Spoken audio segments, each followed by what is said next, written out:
ഓം നമോ ഭഗവതേ വാസുദേവായ. കൃഷ്ണ ഭഗവാനെ ഗുരുവായൂരപ്പ. ഇന്ന് അധ്യാത്മരാമായണം യുദ്ധകാന്ഡം. രാവണൻ്റെ മന്ത്രിസഭാ യോഗത്തിൽ രാവണ സഹോദരൻ ഭീഷണനുമായുള്ള ചർച്ചയാണ് നടക്കുന്നത്. അപ്പോൾ വിഭീഷണനെ കുറിച്ച് പറയുമ്പോൾ ബ്രഹ്മാവിനെ തപസ് ചെയ്ത് വേണ്ടുന്ന വരങ്ങൾ വാങ്ങിയ ആളും ഭാഗവതപ്രിയനുമാണ്. രാവണനും ഇതുപോലെ തന്നെ അറിവുള്ളവനും ശിവഭക്തനുമൊക്കെ ആയിരുന്നു. പക്ഷെ അഹങ്കാരത്താൽ ഇതെല്ലാം നഷ്ടമാക്കി എന്നുള്ളതാണ്. അപ്പോൾ ചോദിക്കുകയാണ്, എന്ത് ഞാൻ വേണം എന്ന് ചോദിച്ചപ്പോൾ രാമനെക്കുറിച്ചാണ് പറയുന്നത്. കേട്ടോളൂ. ഇന്ദ്രനെ ശങ്കരെ ബന്ധിച്ച വീരനാം ഇന്ദ്രജിത്തിനുമാമല്ലവനടോ. രാമനെക്കുറിച്ച് പറയുകയാണ്, അങ്ങക്ക് ഒരുപാട് വീരന്മാരുണ്ട്. അതിലേറ്റവും മഹാനാണ് അങ്ങയുടെ മൂത്ത പുത്രൻ ഇന്ദ്രജിത്ത് മേഘനാഥൻ. ഇന്ദ്രനെ കയർ കൊണ്ട് ബന്ധിച്ച് വലിച്ചടിച്ച ആളാണ്. പക്ഷേ രാമനോട് ഏറ്റുമുട്ടാൻ ഇന്ദ്രജിത്ത് പോരാ. നേരെ പൊരുതി ചെയ്യിപ്പതിനാരുമേ ശ്രീരാമനോട് കരുതായിക മാനസേ. ശ്രീരാമനായതു മനുഷ്യനല്ല കേൾ, ആരെന്നറിവാനുമല്ലൊരുതാനും. രാവണന് കിട്ടിയ വരത്തിൽ മനുഷ്യനൊഴികെ വേറെ ആരും രാവണന് കിട്ടിയ വരപ്രസാദത്തിൽ മനുഷ്യനൊഴികെ വേറെ ആരും രാവണനെ കൊല്ലാൻ സാധ്യതയില്ല. അതുകൊണ്ട് വിഷ്ണു ഭഗവാൻ മനുഷ്യനായാണ് അവതരിച്ചത്.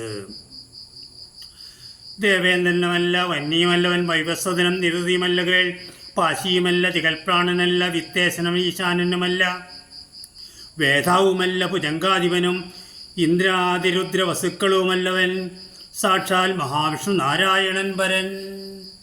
ഭഗവത്ഗീതയിൽ അർജുനോട് ഭഗവാൻ പറയുന്നുണ്ട്, യഥാ യഥാ ഹി ധർമ്മസ്യ ഗ്ലാനിർഭവതി ഭാരത അഭ്യുത്ഥാനമധർമ്മസ്യ തദാസ്മാന സൃജാമ്യഹം പരിത്രാണായ സാധൂനാം വിനാശായ ദുഷ്കൃതാം സംഭവാമി യുഗേ യുഗേ എന്ന്. സാധുക്കളെ രക്ഷിക്കാനും ശത്രുക്കളെ നിഗ്രഹിക്കാനുമായി ഞാൻ അവതാരമെടുക്കുമെന്ന്. ഇതാ ഒരു അവതാരം. ഇത് മാത്രമല്ല, രാവണനെ കൊണ്ട് പൊറുതിമുട്ടിയപ്പോൾ ബ്രഹ്മാവിൻ്റെ നേതൃത്വത്തിൽ എല്ലാ ദേവന്മാരും പാലാഴി തീരത്ത് വന്ന് പുരുഷസൂക്തം എന്ന് പറയുന്ന ഋഗ്വേദ മന്ത്രമാണ്. സർവാഭിഷ്ടപ്രദമാണ് പുരുഷസൂക്തം. ഓം സശിഷ എന്ന് പറയുന്ന ആ ഋഗ്വേദ സൂക്തം ജപിച്ച് ഭഗവാനെ ഉണർത്തി, ഭഗവാനെ സന്തോഷിപ്പിച്ച് അങ്ങനെ ഭഗവാൻ പ്രസാദിച്ചതാണ് ശ്രീരാമാവതാരം. മുന്നം ഹിരണ്യാക്ഷനെ കൊല ചെയ്യുന്ന ദശാവതാരങ്ങളെക്കുറിച്ചാണ് പറയുന്നത്. ഇതൊക്കെ ഞാൻ നേരത്തെ പറഞ്ഞിട്ടുള്ളതാണ്, അതുകൊണ്ട് അത് ആവർത്തിക്കുന്നില്ല. മുന്നം ഹിരണ്യാക്ഷനെ കൊല ചെയ്തവൻ പന്നിയായി മഞ്ഞിടം പാലിച്ചു കൊള്ളുവാൻ പിന്നെ നരസിംഹ രൂപം ധരിച്ചിട്ടു കൊന്നു ഹിരണ്യ ശിവാം വീരനെ. ലോകിക നായകൻ വാമനമൂർത്തിയായി ലോകത്രയം ബലിയോട് വാങ്ങിയിടിനാൻ. കൊന്നാൻ 20 രാമനായി മന്നവന്മാരെ അശ്രാംശമാകയാൽ പരശുരാമനും വിഷ്ണുവിൻ്റെ അംശാവതാരമായിട്ടാണ് കണക്ക്. രാമാരാമശ്ച എന്നാണ് പറയുന്നത്. അന്നന്ന സരിയൊടുക്കുവാൻ മഞ്ഞിൽ അവതരിച്ചിടും ജഗന്മയൻ.